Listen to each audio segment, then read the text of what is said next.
Hi, it's me again with Corel Draw Tips and Tricks. I'm going to make a little macro tonight. I love doing macros. Probably be my first one with my 2020 Corel Draw because I don't have any up here. But just go to Tools, Scripts, Macros in like 19 and below, macros in 19 or 18 below, macros in or scripts in 18 or 19 and above. Start recording. Well, you can name it anything you want. You just can't have spaces. I'm just calling it name. And as soon as I hit OK, it's going to start. I'm going to select an item, and I'm going to hit P. I'm going to hold down the Shift key and double-click the rectangle box. I'm going to go to Effects, Contour to the outside. Go to Object, break contour apart. Grab that item, that first contour, and we're done. Go back up to Tools, Scripts, and stop recording. Now let's see if it worked.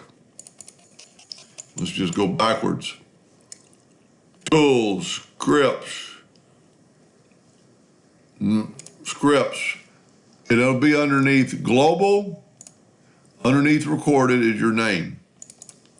Look at that, it put that name in that box. Click on the next name. It put that name in the box, now we can then go further and we can right click on this and add a keyboard stroke. And there's nothing selected. I'm gonna, a lot of keys are taken. How about the /? Okay, it's not assigned anything, so we're gonna assign it, put OK. Now I'm gonna click on this and just hit the /. Look how fast that is. Whoop, I didn't select the name. Let me back up here. It's doing a lot of things in the background. Let me just delete that. Select my name and hit /. Move that out of the way. Select my name, hit /. I mean, you couldn't be any faster if you had to do 100 names like that. Anyway, and there's other things you can do with that. That just gives you kind of an idea of what you could do with a macro or a script.